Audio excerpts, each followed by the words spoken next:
예배 자리에 나오신 모든 분들 예수님의 이름으로 환영합니다. 이제 함께 자리에서 일어나셔서 사도신경으로 우리 신앙 고백하심으로 함께 예배를 시작하도록 하겠습니다. 나는 전능하신 아버지 하나님 천지의 창조주를 믿습니다. 나는 그의 유일하신 아들 우리 주 예수 그리스도를 믿습니다. 그는 성령으로 잉태되어 동정녀 마리아에게서 나시고 본디오 빌라도에게 고난을 받아 십자가에 못 박혀 죽으시고 장사된 지 4일 만에 죽은 자 가운데서 다시 살아나셨으며 하늘에 오르시어 전능하신 아버지 하나님 우편에 앉아 계시다가 거기로부터 살아있는 자와 죽은 자를 심판하러 오십니다. 나는 성령을 믿으며 거룩한 공교회와 성도의 교제와 죄를 용서받는 것과 몸의 부활과 영생을 믿습니다. 아멘. 이제 함께 주님을 찬양하며 나아가도록 하겠습니다.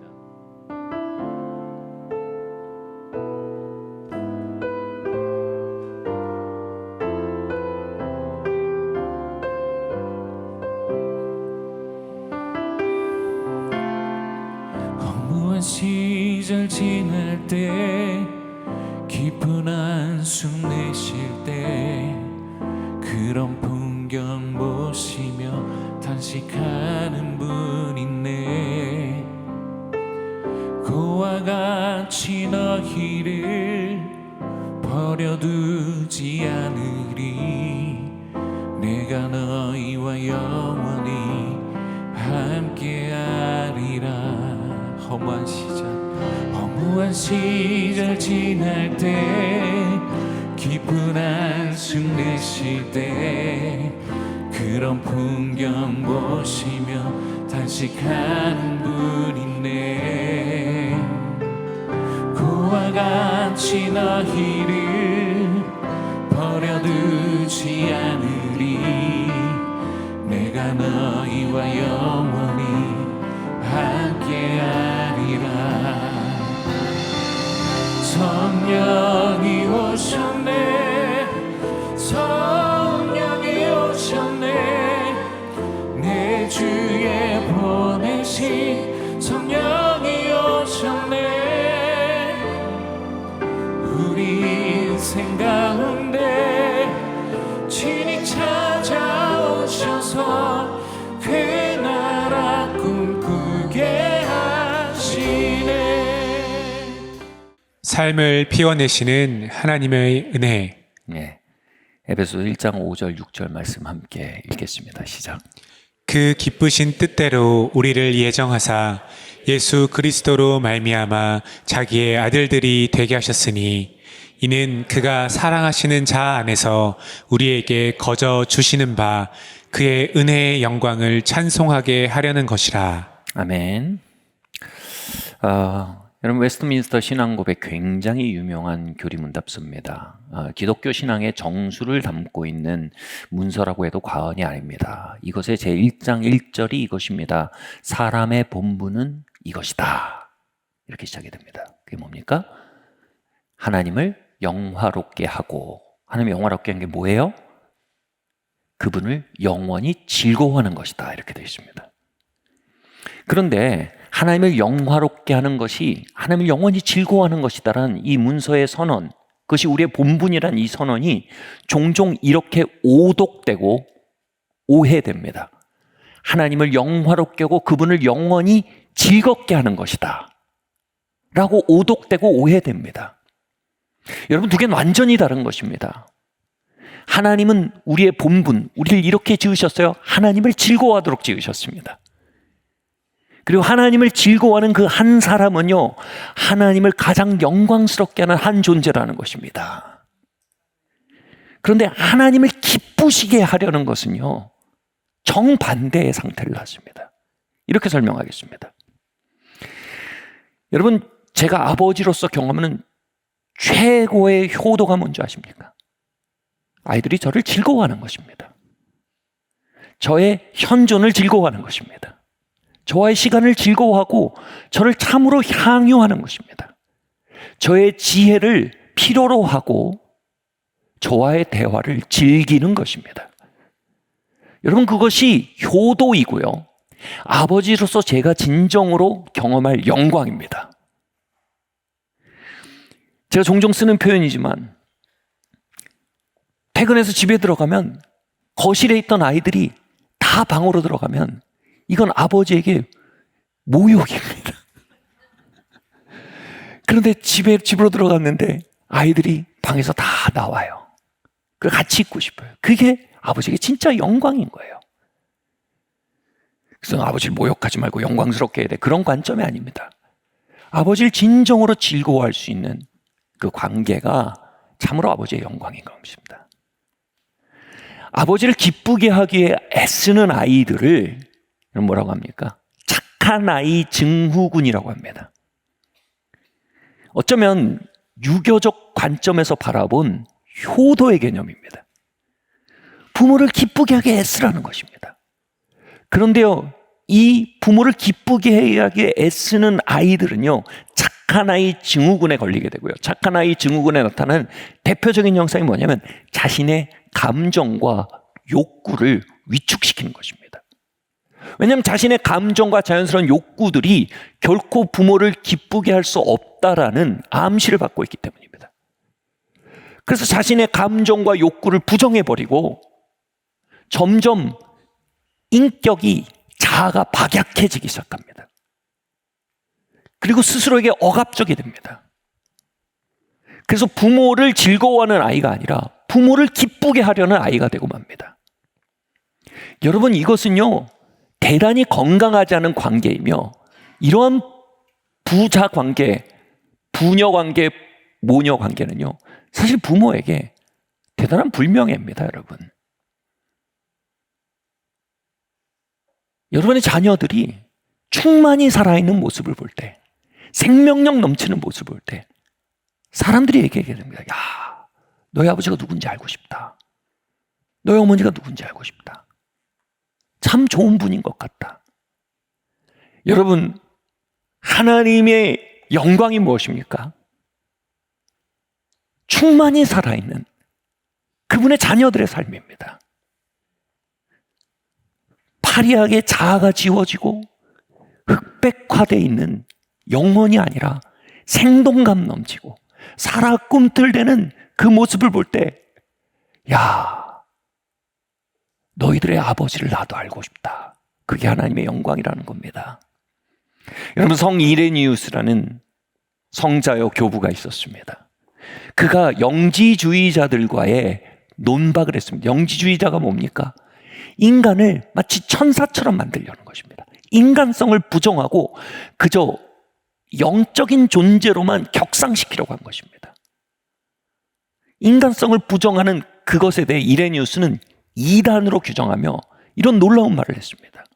하나님의 영광은 충만히 살아있는 한 인간입니다. 여러분은 하나님의 형상입니다. 하나님은 당신의 형상을 따라 여러분을 지으셨습니다. 하나님의 모든 진선미의 아름다움을 가지고 인간을 지으시고 그 진선미의 본연의 아름다움과 가치를 각 인간들에게 떼어 나누어 주셨습니다. 아멘. 그리고 그것을 충만히 꽃피우며 살아가는 한 인간은요, 하나님을 가장 잘 계시하는 하나님의 영광이라는 것입니다. 아멘.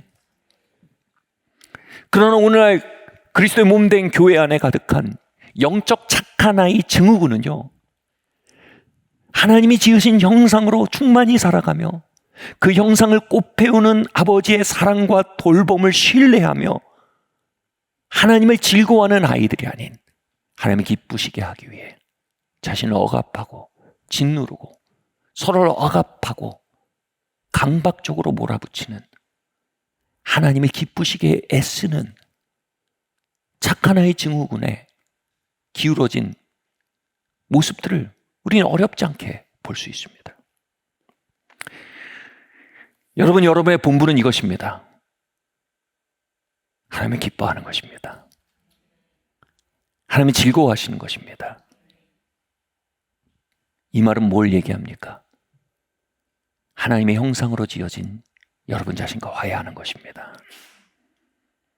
하나님의 형상으로 지어진 여러분을 향유하는 것입니다. 여러분 안에 심겨있는 하나님의 형상들을 꽃 피워가는 것입니다. 살아내는 것입니다. 아멘? 그러면요, 어떻게 우리가 그분을 즐거워하며 충만히 살아있는 한 인간이 될 수 있을까요? 어떻게 이레니우스의 선언이 우리 안에 실현되는 공동체가 될 수 있을까요? 오래전에는 드림 컬처 세미나라는 곳에 참석했습니다. 참 세상에 좋다는 컨퍼런스, 좋다는 세미나, 하나님 길을 많이 열어주셔서 5대형 육제들로 다니며 많은 세미나 컨퍼런스 참석했지만 그 중에 이 드림 컬처 세미나는 참 저에게 큰 인상을 남긴 세미나였습니다. 그 세미나의 내용이 이겁니다. 하나님이 각자를 어떠한 형상으로 지으셨는지 발견해야 한다는 것입니다.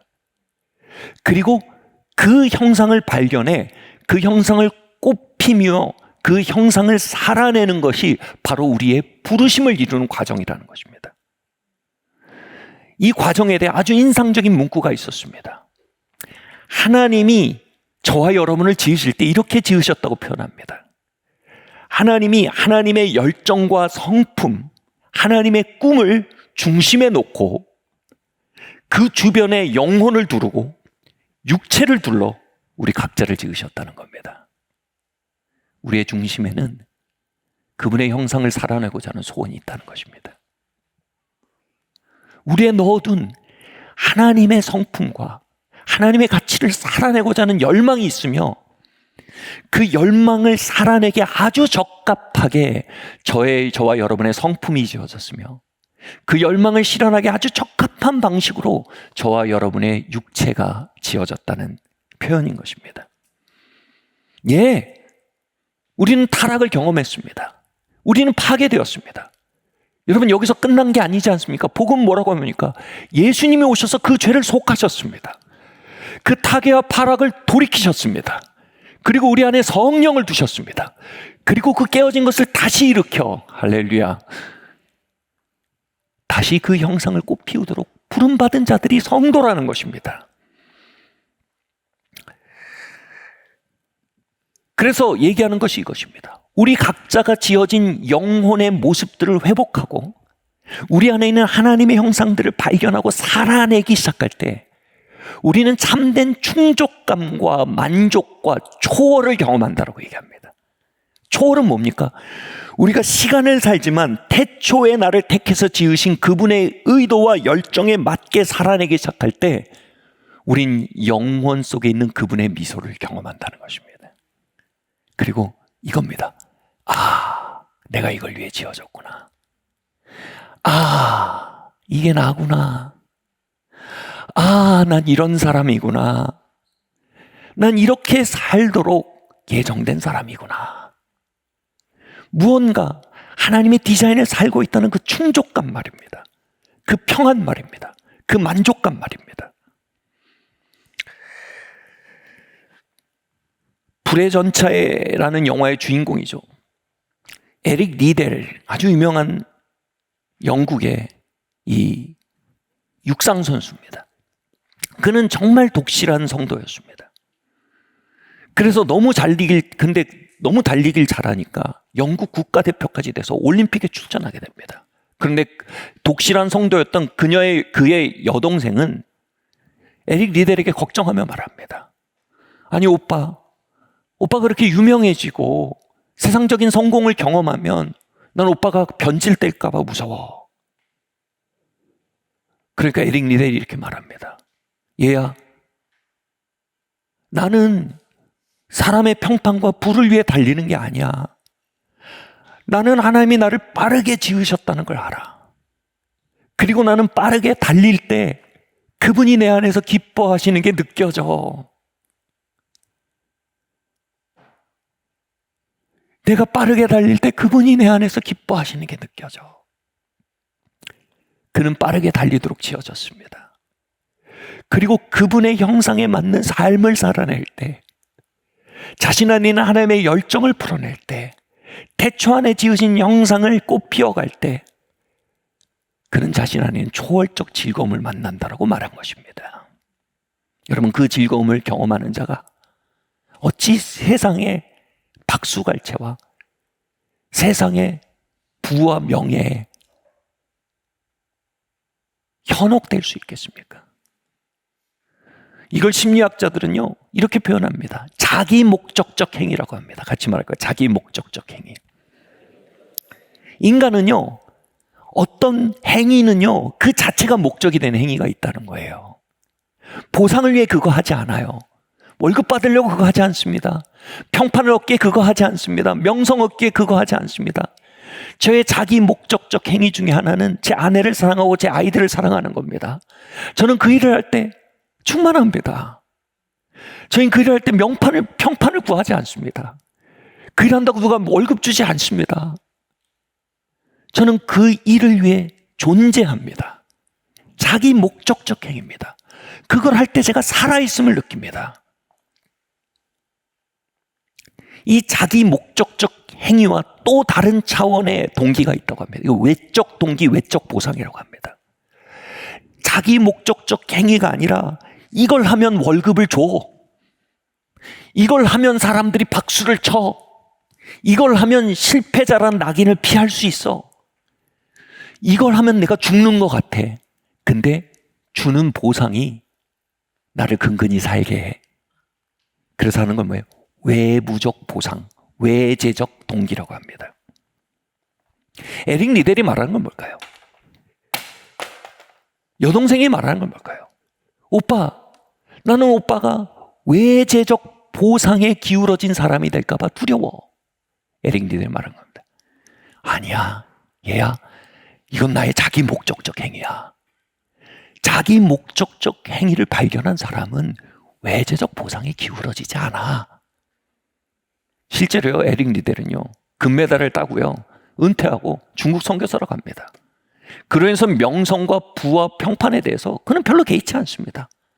하나님의 뜻을 살아내는 충만과 충족과 평화를 그는 자기 목적적 행위로서 경험했기 때문입니다. 이 드림컬처 세미나에서는요, 에릭 리델의 얘기를 하면서 이렇게 얘기합니다. 참가자들에게 이런 질문을 던져요. 이 질문이 당시로선 제가 약간 충격적이었습니다. 당신의 영혼을 발견하는 방법이 있습니다. 당신의 부르심을 발견하는 방법이 있습니다. 이러면서 이렇게 질문합니다.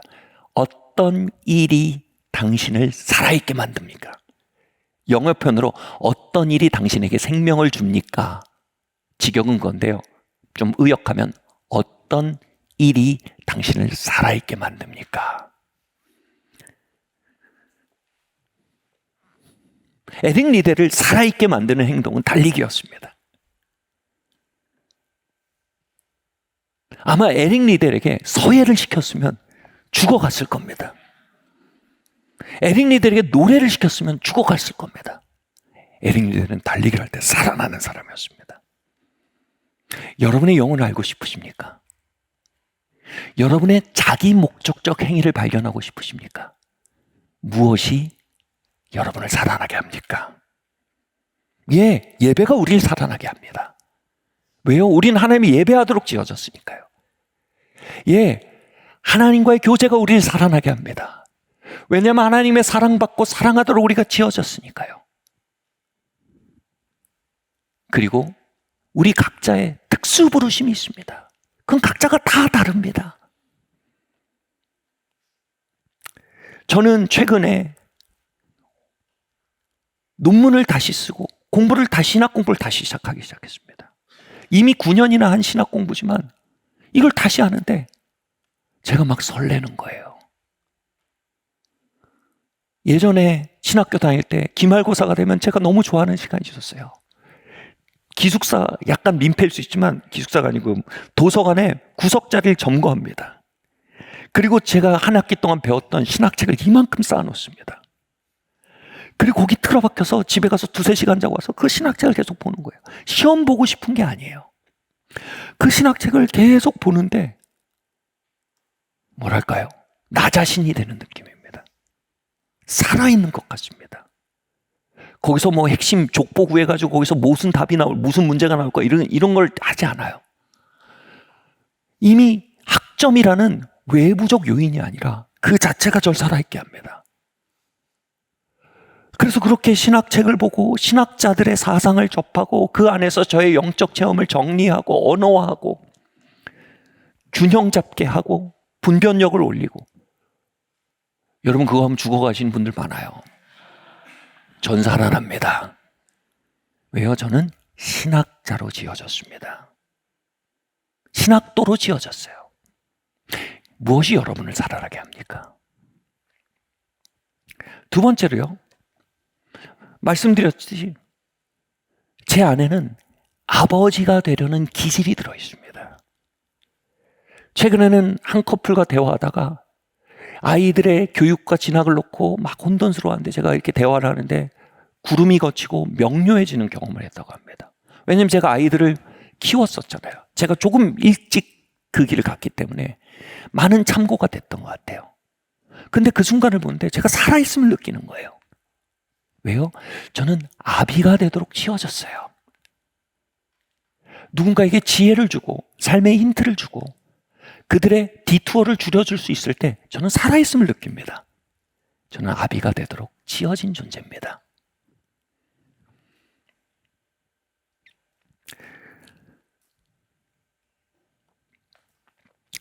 그리고 또 많은 분들이 아시겠지만 저는 자연 속을 헤매며 다닐 때 살아있음을 느낍니다. 이번에 8월에 오시는 우리 수산나 박사님이랑 제가 상담을 할 때였습니다. 수산나 박사님이 저한테 이렇게 얘기합니다. 언제 하나님의 음성이 잘 들렸습니까? 가만히 그려보는데 제가 그때 코로나에서 어디 멀리 가지도 못했고 그냥 출장 가던 것이 속초였어요. 속초 방파제가 있는데 거기를 걸으면 그렇게 마음이 안정이 되며 하나님이 가까이 계심을 알았어요. 살아있음을 느꼈어요. 무슨 얘기입니까? 저는 여행가예요. 저는 자연을 사랑하는 여행가로 지어졌어요. 근데 저랑 똑같이 다니면 죽어가는 분들 많을 거예요. 모두가 저처럼 지어지진 않았어요. 저는 또한 맛있는 음식을 찾아내서 같이 먹고 때로 최근에는 어느 정도로 갔냐면 이제 레시피를 공부해가지고 요리를 한두 개씩 배워서 나눠 먹으면 막 살아납니다. 그 밥상 공동체에서 함께 나누는 그게 너무나 저를 즐겁게 합니다. 저는 미식가로 지어졌습니다. 대식가로 지어진 건 아닌데 미식가로 지어졌어요. 제가 뭘 말할까요? 일들이 저를 살게 해요. 그게 제 모습이에요. 하나님은 저를 그렇게 지으셨어요. 저는 그렇게 할 때 살아있음을 느끼고요. 제가 그렇게 충만히 살아있음을 느낄 때, 제가 충만히 아비가 되는 자리에서 살아 꿈틀대며 지혜를 나눌 때, 그들은 하나님의 영광을 봅니다. 살아있음을 느끼며 함께 음식을 나눌 때 밥상에 참여하는 이들이 하나님의 작은 영광을 느낍니다. 살아있음을 느낍니다. 자연을 헤매며 돌아다니며 그 안에 교류하며 즐거워할 때 저는 하나님의 살아있음을 느끼며 그 생명력으로 인해 또한 주변 사람들이 하나님의 임재와 하나님의 사심을 경험할 수 있는 어떤 돌파구를 얻게 된다는 겁니다. 제 은사님이죠. 유혜령 교수님이 하나님의 나라가 가까이 있다란 말씀을 이렇게 비유하시더라고요. 소확행. 소소하지만 확실한 행복으로요. 대단히 적절한 비유라고 저는 생각을 합니다. 하나님의 나라는 가까이 있다란 예수님의 선언은요, 영어로 Kingdom of God is at your hand입니다. 이건 두 가지 중의적 의미를 갖습니다. 살아 꿈틀거리는 우리의 차원은 at your hand, 우리 가까이 있다는 겁니다. 제가 억만장자가 돼야 그때 살게 되는 게 아닙니다. 제가 어마어마한 메가처치의 담임 목사가 돼야 그때 사는 것처럼 사는 게 아닙니다. 여러분이 어마어마한 대기업에 어마어마한 중역이 돼야 여러분 그때 사는 것 같이 사는 게 아니라는 겁니다. At your hand. 가까이 있다는 겁니다. 무슨 얘기입니까? 오랫동안 접어놨던 신학 공부를 다시 시작하는 것에 저의 살아있음이 있다는 것입니다. 때로는 용기를 내서 함께 밥 먹고 함께 식탁 자리를 함께 하도록 발을 내딛는 일에 하나님 나라가 있다는 겁니다. 귀차니즘과 소극성을 깨뜨리고 몸을 일으켜서 자연을 향해 나아가고 해변을 걷고 모험을 시작하는 일에 하나님의 나라가 있다는 것입니다. 그렇게 충만히 살아 꿈틀거리기를 선택할 때, 우리 자신이 되기를 선택할 때, 태초에 우리를 지으신 형상과 화해하며 태초에 우리를 지으신 형상과 함께하는 하나님의 숨결과 화해할 때, 에릭 리델이 달리기를 시작할 때 그곳에 하나님 나라가 있다는 것입니다.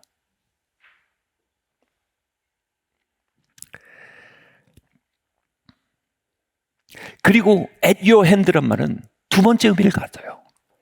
at your hand는 손을 뻗으면 닿을 곳이라는 뜻은요, 우리가 손을 뻗어야 된다는 얘기입니다. 손을 뻗지도 않고 내 입에 감 떨어지길 기다려서는 하나님의 나라가 우리에게 다가오지 않는다는 겁니다. 하나님의 나라는 수동성의 삶엔 방문하지 않습니다. 손을 뻗으셔야 됩니다. 하나님이 지으신 여러분의 형상을 회복하려고 발을 내딛으셔야 합니다. 아멘. 여러분, 살아나게 하는 것이 무엇인지 찾아내셔야 합니다. 아멘. 탐구하셔야 합니다. 시도하셔야 합니다. 귀차니즘을 넘으셔야 합니다.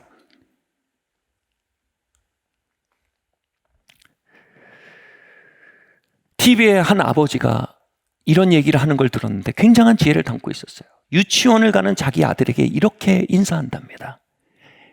좋은 하루라고 인사하지 않는답니다. 아들, 좋은 하루를 살아내야 돼. 아들, 좋은 하루를 살아내야 돼? 무슨 얘기입니까? 유치원 가서 너를 살아내게 하는 관계가 있으면 가만히 주저앉아 앉지 말고 좋은 하루를 살아내게 해서 손을 뻗으라는 거예요. 안녕 친구야. 네가 너를 살아나게 하는 어떤 놀이가 진행되고 있으면 언젠가 somewhere over the rainbow 그들이 나에게 기회를 주겠지가 아니고 얘들아 나 끼워줄래 하라는 겁니다. 너에게 생명력을 주는 선생님이 있으면 그냥 찌부러져 있지 말고 선생님 잘 지내셨어요? 하라는 겁니다. 좋은 하루를 만들어야 된다는 겁니다. 이 말이 뭐예요? Kingdom of God is at your hand. 하나님의 나라는 여러분 안에 있습니다. 하나님이 지으신 여러분의 형상 안에 있습니다. 그 일을 살아내기 시작하는 그곳에 있습니다. 우린 그 일을 향해 손을 뻗어야 합니다. 저는 그 목소리, 그 TV에 나온 아버지의 목소리 안에 하늘 아버지의 목소리가 있다고 생각합니다. 얘들아, 너의 삶 좋은 삶으로 만들어내야 돼. 아멘. 얘들아, 그 삶은 네가 백만장자가 되는 어느 날 있지 않아? 네가 승진하는 어느 날 있지 않아? 세상 사람들이 다 박수 쳐주는 그날이 있지 않아? 네 연봉이 억다가 되는 그날이 있지 않아? 외부적 보상 요인에 있지 않아? 그날은 한 목적적, 자기 목적적 행동을 발견하고 살아내는 곳에 있어. 너에게 생명을 주는 그 행동들, 생명을 주는 그 삶을 발굴하고 살아내는 데 있어. 하나님 나라는 네 안에 있어. 살아내. 아멘. 그렇게 이런저런 핑계와 소극성과 불신과 삶에 대한 낙심과 권태와 허무주의와 피로감을 떨쳐야 하는 것입니다. 그리고 하나님이 우리에게 주신 삶을 살아내도록 발걸음을 내어 디뎌야 합니다. 하나님 아버지는 어쩌면 저에게 이렇게 말씀하신지 모르겠습니다. 저의 일상에 영준아, 나는 너를 신학도로 지었어. 영준아, 나는 너를 영성가로 지었어. 영준아, 나는 너를 아버지로 지었어.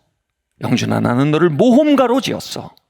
영준아, 너는 영성가야. 여행가야. 그래, 영준아, 너는 미식가야. 난 네가 네 모습 그대로 살아내길 바래. 나의 숨결은 너를 그렇게 지은 너의 모습 안에 함께 머물고 있단다. 아들아, 네 삶을 풍성하게 살아내야 해. 하나님의 나라는 네 옆에 가까이 있어. 할렐루야.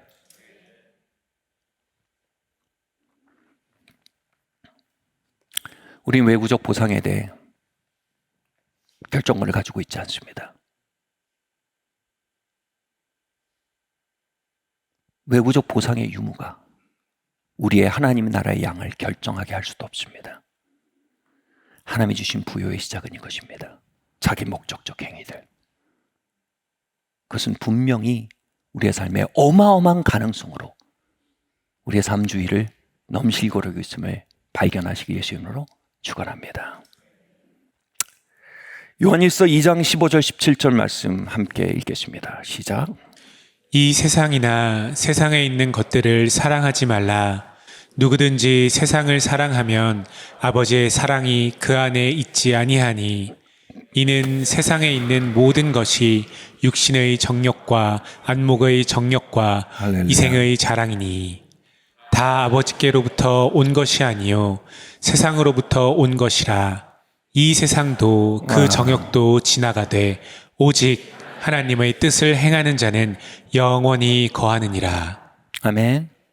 여러분, 이 말씀을 보면요, 두 가지 거대한 흐름이 나옵니다. 하나는 하나님의 사랑입니다. 그 사랑은 우리를 지었습니다. 그리고 우리를 창조한 그 사랑과 화해하고 우리 자신과 화해하고 그 사랑 안에 우리 자신을 피워내며 사는 삶을 뭐라고 합니까? 영원까지 이어지는 유업을 남긴다고 합니다. 반대로 세상 사랑이 있습니다. 세상 사랑이 뭡니까? 정확하게 외부적 동기와 외부적 보상의 기대에 근근히 살아가는 삶입니다. 여러분, 심리학자들은요, 외부적 보상과 외부적 동기에 지나치게 기대서 살아가는 삶에 대해서 이렇게 말합니다. 세속화된 삶이라고 말합니다. 심리학자들은요, 세속화됐다. 우리말로 그렇게 말해요. 세상에 찌들었다. 여러분, 세상에 찌들었단 말이 뭡니까? 정확하게 규정이 안 돼요. 그러나 우린 인상을 알고 있어요. 생명력이 없어요. 파리하게 생명력이 꺼졌어요. 어떤 내적 생명이 그의 삶을 끌고 가지 않습니다. 에너지도, 열정도, 기쁨도 느껴지지 않습니다. 그저 외적 보상들로 인해 근근히 그 외적 보상을 놓칠까 하는 두려움이 근근히 그를 끌고 가고 있는 상태입니다. 여러분, 이 하나님의 사랑 가운데 사는 삶과 세상 사랑 가운데 사는 삶은 거대한 영적 전쟁의 두 축입니다. 저는 이쯤에서 C.S. 루이스의 말을 인용하기를 아주 좋아합니다. C.S. 루이스는요, 스크루브 테이프의 편지라는 아주 명저에서 이런 표현을 했어요. 스크루브 테이프는 고참마귀입니다. 그리고 그의 신참 인턴마귀가 있어요. 워머스인가, 기억이 잘 안 나는데 워머스인가 그래요. 이 신참마귀에게 어떻게 영혼을 타락시키는 데서 조언하는 내용이 편지입니다. 기발한 구조예요. 이 고참마귀가 신참마귀에게 이렇게 말합니다. 너의 내담자, 내담자가 즉 영혼입니다. 그를 타락시키기 위해서 이렇게 말합니다. 그를 그냥 생으로 타락시키려면 이 성도들을, 크리스찬들을 타락시키기가 어렵다. 그를 타락시키기 위해서는 이렇게 해야 한다는 겁니다. 만약 너의 내담자가 이 영국 베이스니까 애프터눈 티를 굉장히 좋아합니다. 우리는 뭐 이렇게 감흥이 없지만 그분들은 되게 좋아하는 삶의 여유예요. 애프터눈 티를 마시면서 오후 햇살을 이렇게 누리는 그 상태, 그리고 그게 뭐예요? 자기 만족적, 자기 목적적 행위입니다. 이 상태에선 세상 사랑을 넣을 수가 없다. 거기에 흔들리는 영혼이 없다, 그 상태에선. 그러니까 그를 절대적으로 그 애프터눈 티를 이렇게 즐기는 자기 목적적 행위, 이 행위에서 끌어내려야 된다. 그리고 나면 마침내 그에게 세상 사랑을 집어넣을 수 있게 된다. 그러니 목적은 뭡니까? 얘기는 뭡니까? 필사적으로 그 자리로부터 그를 좌절시키라는 겁니다. 여러분, 산다고 다 사는 게 아니죠. 두 가지 삶의 상태가 있어요. 하나는 뭡니까? 생활입니다. 생활이 뭡니까? 살아 꿈틀댄다는 말입니다. 생활하는 겁니다. 아버지가 되고 뭐 세계여행 이렇게 안 가도 돼요. 속초라도 가고 쉬는 날에, 그죠? 해변이라도 거닐고, 그죠? 뭐 거창한 뭐 미슐랭 스타 갈 필요 없어요. 국밥집 얼마나 맛있는 국밥집 많아요. 제 소울푸드예요. 국밥집 잘 맛있는 데 찾아가서 같이 가족들과 먹고, 그리고 고기 한두 근 사서 조리도 해서 나눠 먹고. 여러분, 이게 뭐예요? 자기 목적적 행위입니다. 이 일들로 우리의 영혼을 끊임없이 생활하고 살아있게 하면 멈췄던 신학 공부도 시작하고 책도 다시 보고 미뤄놨던 논문도 쓰고 짬이 나면 용기를 내서 여행을 떠나기도 하고. 이게 뭐예요? 생활하는 겁니다. 스크루테이프가 얘기하는 뭡니까? 성도들로 하여금 그 일에서 밀려나게 만든다는 거예요. 그 일을 포기하게 하라는 겁니다. 그 일에 대해서 쓴마음을 갖게 하라는 겁니다. 그 일에 대해서 두려워하게 하라는 겁니다. 무가치한 일이라고 느끼게 하라는 겁니다. 그러고 나면 뭡니까? 생활하던 사람이 생존하게 됩니다. 생존은 뭡니까? 살아 꿈틀대지 못합니다. 그냥 사는 겁니다. 그냥 사는 겁니다. 그냥 사는 사람은요, 세상 사랑으로 이끌기 아주 좋은 사정권 안으로 들어갔다는 겁니다. 여러분, 우리는요, 영적 탈선과 도덕적 타락을 두려워하며 허벅지를 찌르며 사는 사람들이 아닙니다. 여러분, 그것은 종교적인 일이며 그것은 하나님을 기쁘게 하기 위해 애쓰는 영적인 착한 아이 증후군 상태입니다. 진정한 거룩은 이것입니다. 하나님의 형상을 포기하지 않는 것입니다. 아멘. 살아 꿈틀대는 일에 있어 뒤로 물러나지 않는 것입니다. 그 일에 대해 끊임없이 찾아오는 쓴마음과 자포자기의 마음과 실망의 마음과 낙심의 마음들을 끊임없이 거스르며 하나님이 내게 주신 하나님의 나라를 발굴해 가는 것입니다. 아멘. 제가 종종 비유하는, 예를 드는 얘기지만, 제가 일전에 아주 오래전에 제 친구가 모자를 사고 싶다고 동대문에 같이 가재요. 그래서 동대문에 같이 갔어요. 제가 동대문에 쇼핑을 해봤거든요, 고등학교 때. 근데 한 3바퀴 돌고 흥정해야 자기께 와요. 근데 이 친구는 한 바퀴만 돌고 그냥 순진하게 거기 붙은 가격표만 보고 낙심하고 버스 타고 집에 가자는 거예요. 그래서 친구야, 2바퀴 더 돌아. 그래, 내 골 붙어야 돼. 그렇게 순순히 안 나온다, 네가 원하는 물건이. 근데 이 친구는 그냥 버스에 올라서 집에 가면서 저한테 이렇게 말하더라고요. 영준아, 내가 원하는 일은 되는 게 없어. 그 말을 듣는데요, 제 안에 거룩한 분노가 일어났어요. 왜냐면 그 말은 뭐예요? 하나님의 살아계심을 부정하는 거예요. 하나님은 나의 일상에 관심이 없다는 선언이에요. 하나님 나의 생활에 참여하지 않는다는 선언이에요. 하나님 날 사랑하지 않는다는 선언이에요. 하나님 세계 선교와 영혼 구원에 바쁘셔가지고 자녀에게 좋은 아버지가 될 수 없는 아주 워크홀릭 하나님이란 선언이에요. 그 선언만큼 하나님의 영광을 가린 선언은 드물 거예요.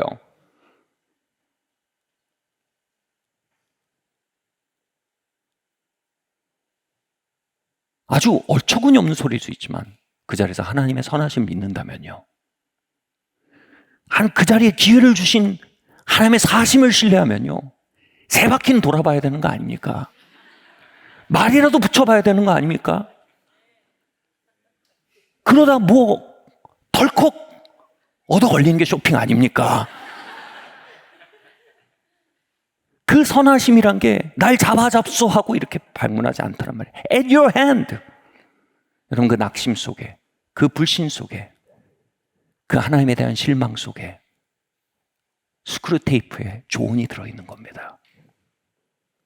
아, 하나님 나에게 그런 거 관심 없으시고 그런 건 해봐야 안 되는 거고, 하나님 그냥 나를 구원의 통로로 삼으셔서 열심히 신방 다니고 전도하는 일에 관심 있으시고, 하나님 열심히 기쁘게 하시고 하나님 영화롭게 하시고, 그게 내 본분이다.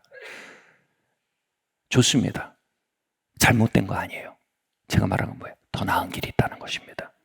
충만히 살아있으시라는 겁니다. 그럼 여러분이 전도지가 되는 겁니다.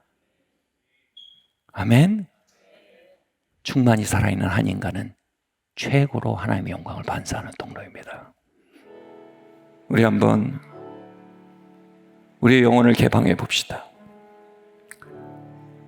우리의 영혼을 개방하는 일은 어려운 일이 아닙니다. 말씀의 빛 앞에 들어간 우리의 현실을 고백하는 것입니다. 같이 한번 고백할까요? 아버지, 거절에 대한 두려움이 우리 부부 관계를 얼어붙게 합니다. 수치에 대한 두려움이 우리의 가족 관계를 소극적으로 만듭니다. 상처에 대한 두려움이 사랑의 삶을 위축되게 만듭니다. 가난에 대한 두려움과 결핍에 대한 두려움과 실패에 대한 두려움이 나의 삶을 소극적으로 얼어붙게 합니다. 아버지의 사랑으로 나의 영혼 안에 신방해 주시도록 요청합니다. 내 안에 오셔서 내 안에 사시고 당신의 온전한 사랑으로 나의 두려움을 녹여가시기를 구합니다. 그 사랑 안에 안식을 알게 하시고 그 사랑이 가져오는 아이디어와 인도하심과 능력의 크심을 우리의 일상 속에 풀어놓으며 살게 하시며 그 하나님의 나라의 통로로 나의 일상을 살며 나의 이웃에게 그분의 사심을 반사하도록 이 시간 나를 기름 부어 주시옵소서.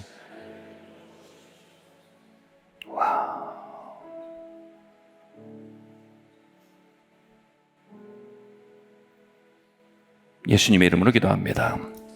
지금은 우리를 위해 피 흘려 죽으신 독생성자 예수 그리스도의 무궁하신 은혜와 하나님 아버지의 다함이 없으신 사랑하심과 성령 하나님의 감동감화 교통하시는 은총이 지금 보고 계신 모든 성도들 머리 위에와 그들의 삶과 가정과 일터 위에 그곳에 넘실거리며 찾아와 있는 하나님의 나라들 위에 또 그것을 보고 주님을 만날 수많은 이웃들 위에 지금부터 영원토록 함께 있을지어다.